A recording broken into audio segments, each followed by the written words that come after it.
singular matrix. In other words, you get that the rank is 1.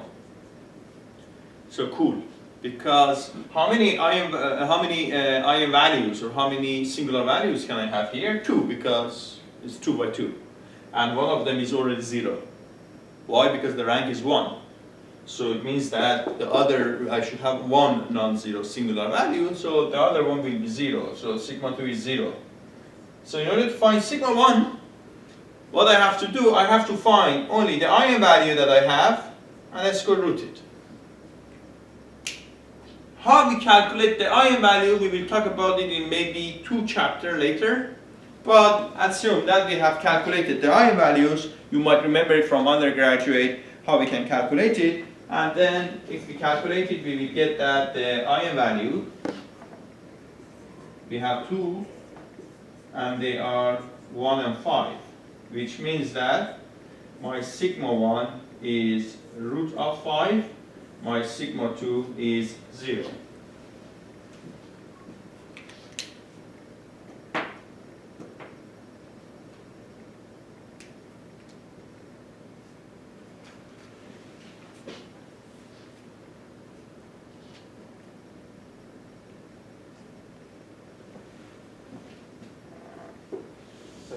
Yes. Could you explain the statement, its elements are square of singular values? What is the elements of sigma? They are s square root of IM values, isn't it? Yes, square root of S square root. So this is s square root, it's like this.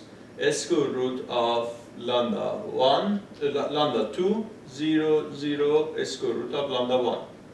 And if I multiply it, if I multiply them, I will have with its transpose. What happens? This is the transpose, right? If I multiply it, I will get lambda 2, 0, 0, lambda 1. So what is lambda 2? If this is sigma 1, what is lambda 2? This is sigma 1 s squared.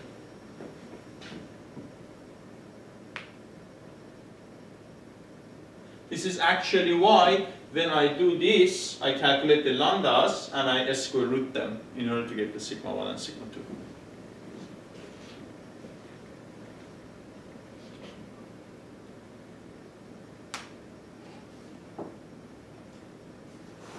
Do you get it?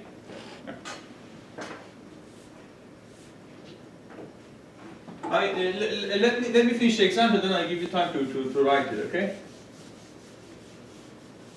So, what we got is this.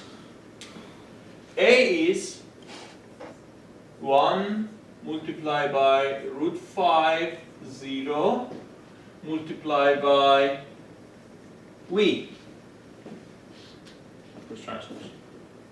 What is V?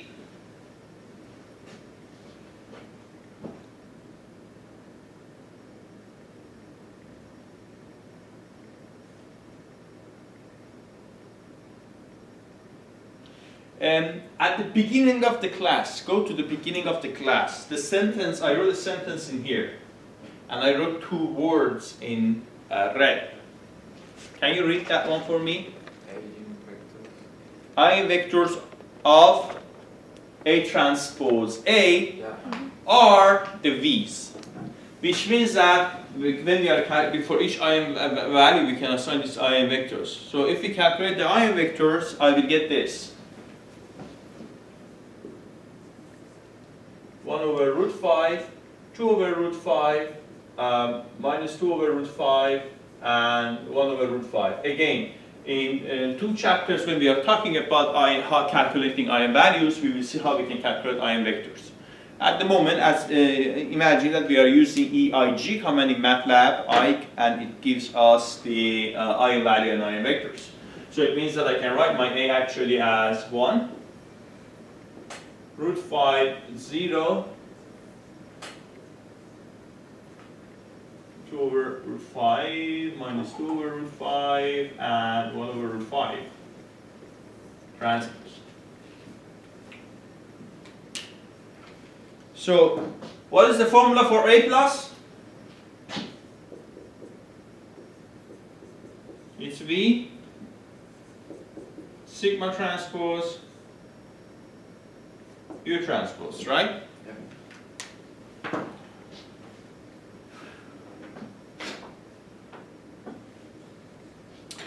Ike, what is V? Is this, right? So my question to you is that what is, very complicated one, sigma plus? Do we know what is sigma plus? Do we know how to calculate sigma plus?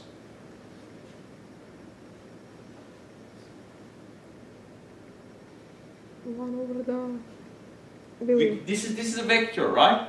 And we remember that the vector, let's call the vector W. W plus is, right? So it will be 1 over root 5, 0, 1 transpose.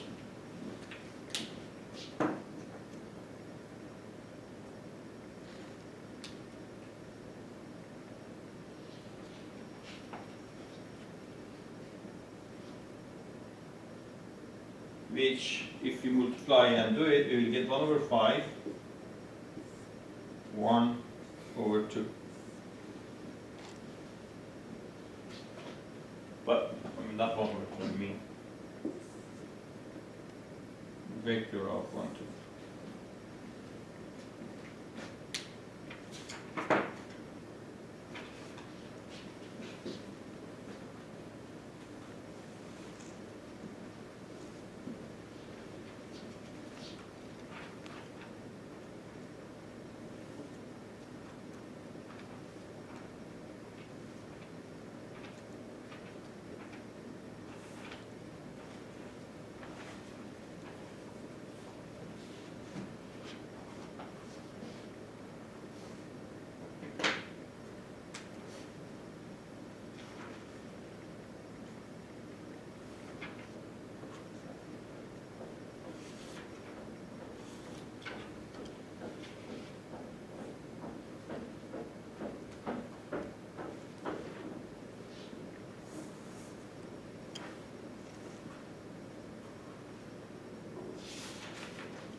For the next homework, we will solve the even numbers.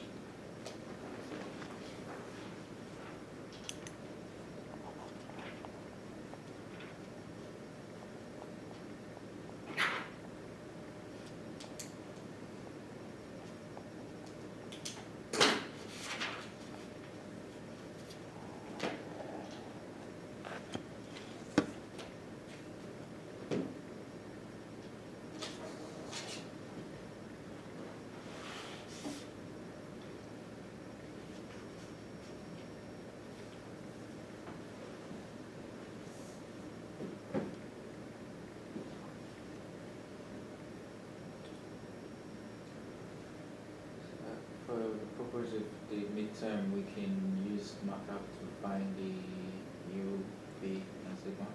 Yeah, I mean, if the question is to find u, v, and sigma.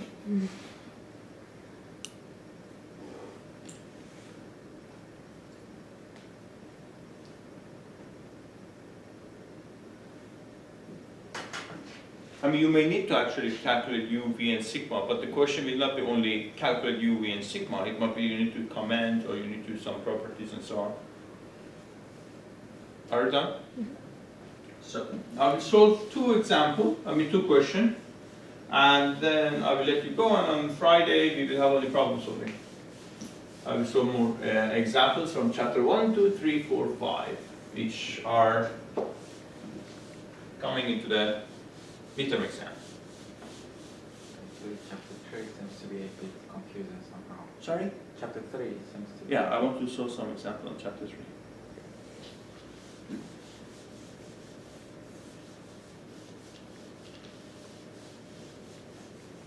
We cannot have only SVD, we should have some confusing chapters.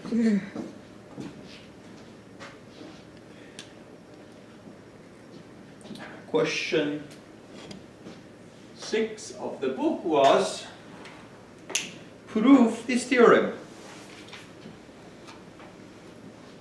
Let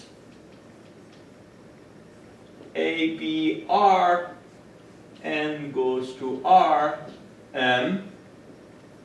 Then it has two parts, and instead of prove this part, that what Ike doesn't like really is the orthogonal, complement orthogonal of R A is an A transpose.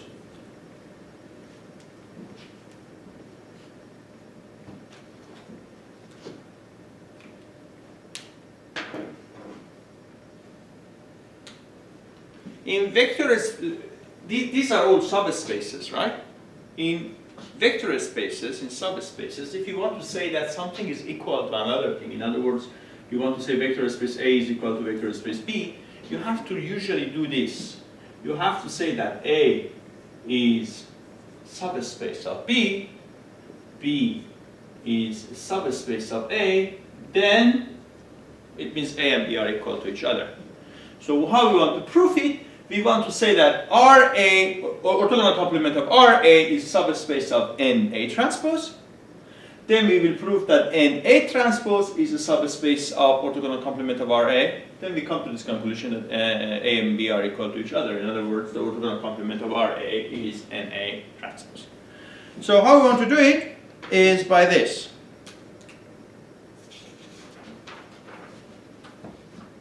Let a vector y belong to R a orthogonal complement, right? Let it belong to orthogonal complement.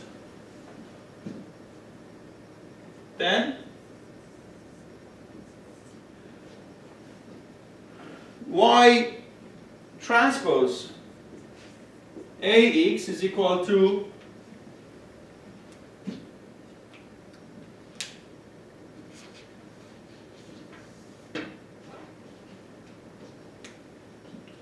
it's equal to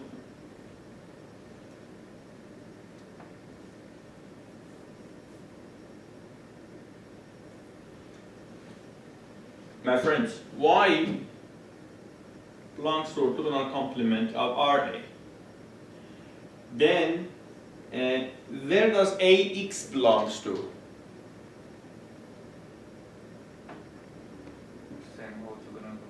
Range of A. AX was belonging to X is, look, X is in Rn.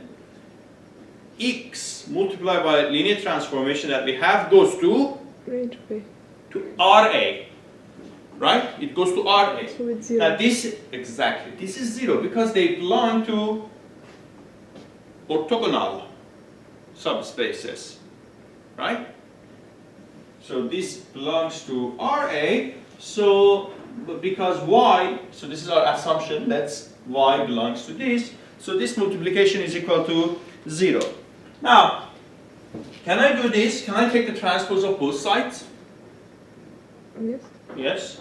So what happens is that X transpose A transpose Y is equal to 0 transpose, which means that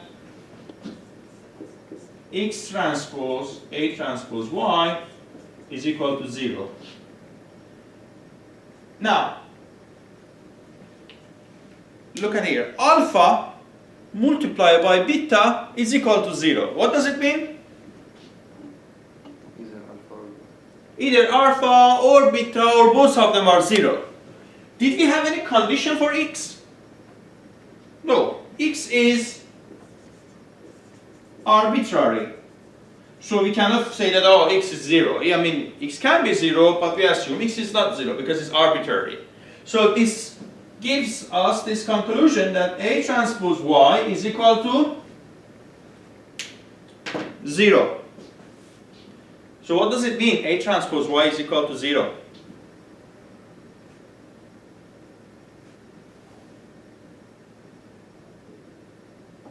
So it means then Y belongs to NA transpose, right? Because Y A transpose is equal to 0. So this is the definition of the null space, isn't it? So it means Y belongs to here. So from here we get this conclusion that R, orthogonal complement of R, because this was the solid thing, is a subspace of NA transpose.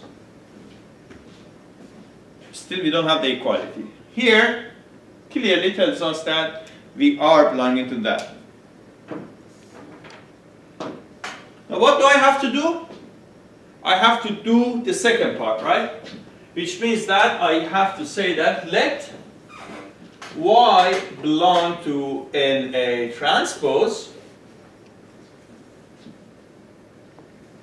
then we can say that this is equal to 0.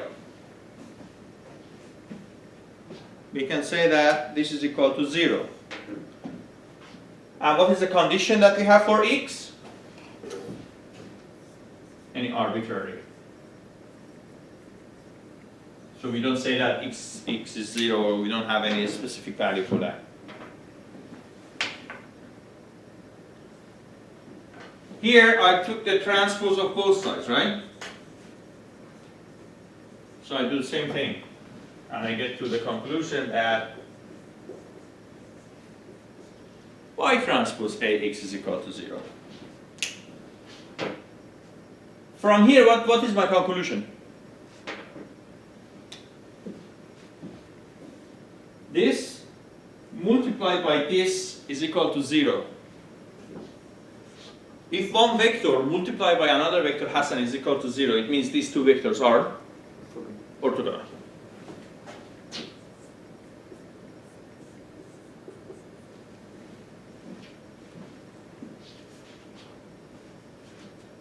So Y transpose is orthogonal to AX, which means that then Y should belong to RA orthogonal complement. Why?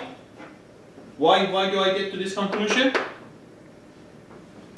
What is this?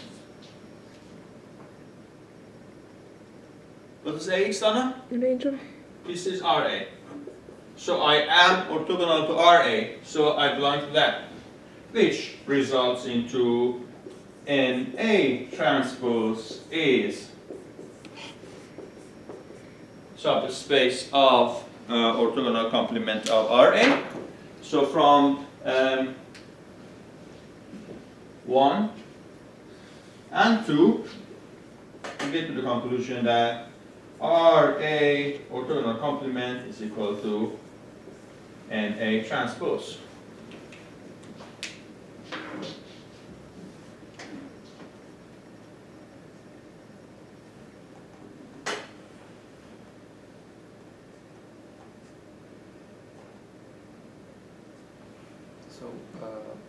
So this means, I mean, not exactly the same procedure here, but just to think about it. This means that if I assume that Y belongs to RA complementary, we came to the conclusion that it still belongs to NA transpose. And if we assume it's in NA transpose, it's there in RA transpose. So it means they are the same. If we say that Y belongs to, let's say, NA transpose, because I is any vector, it means that we are talking about all elements of NA. But if we come to this conclusion, we don't get to this result that we are talking about all elements of here. What we get is all elements that we have here definitely exist in here. Because if it was like we didn't have the other part and it was the only part, it means that there might be elements in RA orthogonal complement which is not inside the NA transpose.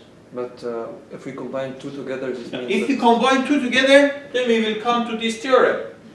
Look, 5 is greater equal than 5. And 5 is less than equal than 5. So we come to the conclusion that they are equal, right? Isn't it that we say the number alpha is less than equal to beta and beta is less than equal to alpha, so it means that alpha must be equal to beta.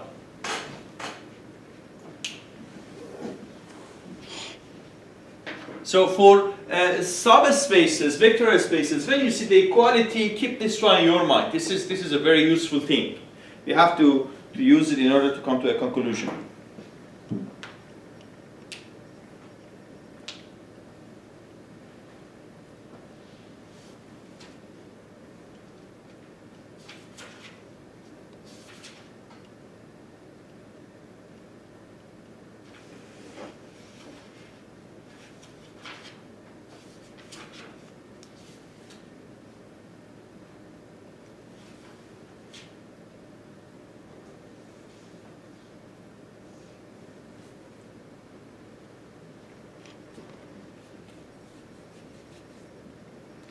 One of your homework questions was question number 10. Okay, sorry, finish writing.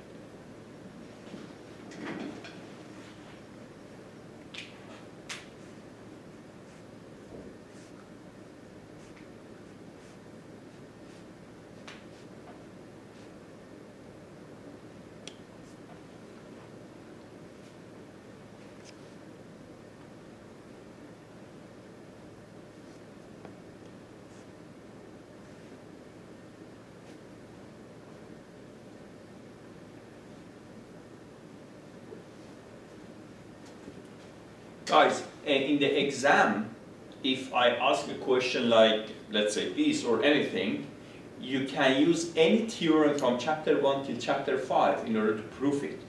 Because now for fourth fundamental subspaces, we saw that we can use the singular value decomposition. So you can use it. However, when we were solving this homework, you didn't know SVD, so you could not use SVD. But right now you have a degree of freedom. However, in the exam, you cannot solve something from the theorems that we have not studied yet. In other words, you cannot use theorems of chapter 7, 8, 9 in order to solve something.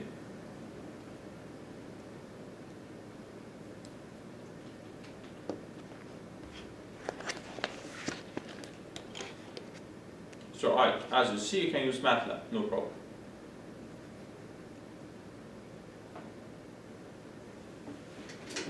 Now, there was one question, which was question number 10, and we had it in our homework. And the question number 10, we want to solve it now in a quicker form because we have learned something cool today. And the question was this. We've not submitted homeworks yet. Sorry? We've not submitted homeworks yet. Don't worry, you can submit it now even for question number 10 because I am so sure you can answer it now, because I want to solve it by something that you have learned now. But when you submit your homework, you should not use what I'm solving, I don't tell you. So that's absolutely all right. That's why I gave you the introduction. The question says that, suppose A belongs to R 19 by 48 with the rank 8. How many linearly independent solution can be found through the homogeneous linear system AX is equal to 0. Who can translate this question to a much easier form for me?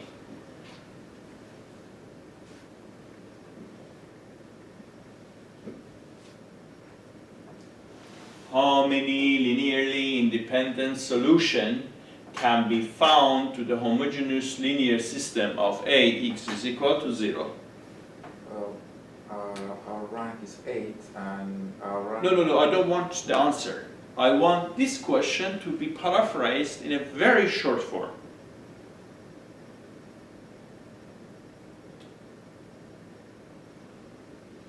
In other words, how else can I ask this question?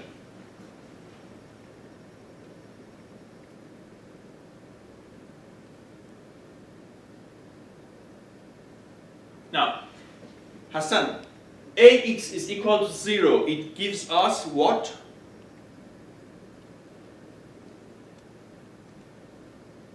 This AX equal to 0 takes us to where? Null space.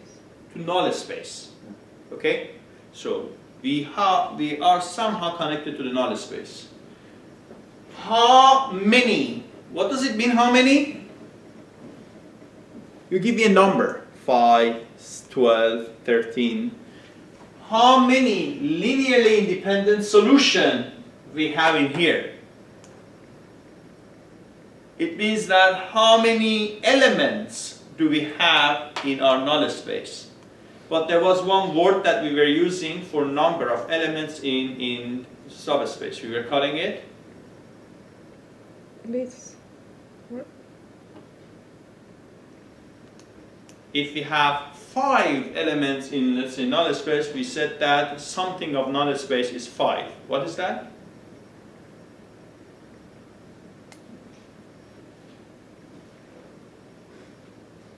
The dimension. Exactly. So the question can be, what is the dim of NA? So all these stories means what is the dimension of NA? Now today, we learned something which you cannot use it to solve the question in the homework. And it was this.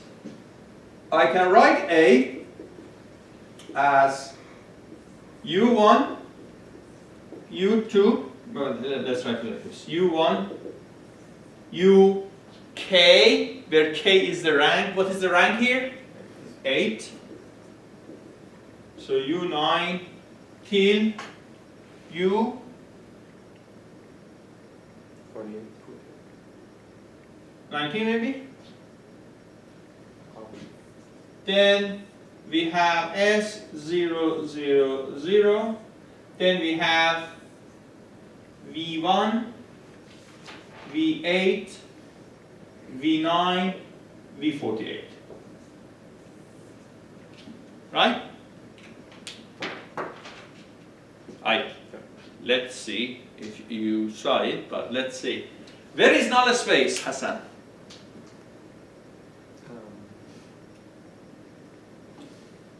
If you remember, we showed the 4 fundamental subspaces here. We said 1, 2, 3, 4. Which one was null space?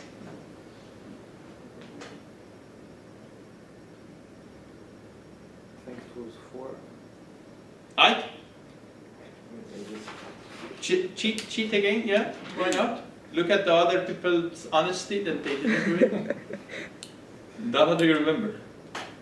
No. Ike, you Yeah, it's on V. So, yeah. this is the basis for NA. So what does it mean basis, by the way? You remember, right? What does it mean, Ike? It's number of vectors in the vector space of NA. They are linearly independent vectors. In other words, we don't have any repetitive vector which you need to kick it out. So, and this is cool, because dimension was telling me the number of this linear independent. So what is the next thing I have to do? I have to count from 9, 10, 11. You have to use your fingers a couple of times. And if you do it, you can say that the dimensionality of NA is 48 minus 8, because 8 was the rank, so it's 40. You see, it's singular value decomposition is quite easy. So in your exam, it's quite easy. In your homework, you have to challenge yourself a little bit more. I will solve a few more examples, and then, in the next session, and then we will be all ready for the exam. Trust me, the exam is not difficult. Typically, we have 4 questions. Everybody will answer 1 question. 70% of you will answer 2 more questions. And then about like 20% will, everybody can answer the last questions also, but one of the questions is like a bit challenging. You have to be more careful. We follow this Gaussian distribution of the questions.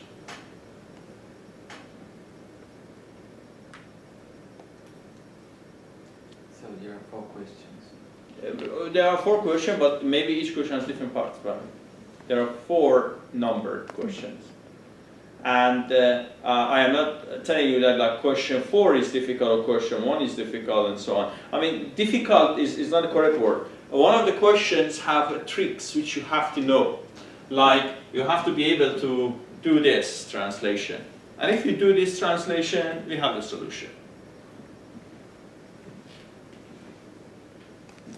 Usually in the stories that you have in the question, you have to grab as many keywords as you can see. Linearly independent. These are like very, very important things that you need to know. Because number of linearly independent of Ax is equal to 0 is the definition of dimensionality of NA. Do you have any question? If you have no question, this is the end of the lecture for today. Tana, can you stop the camera, please?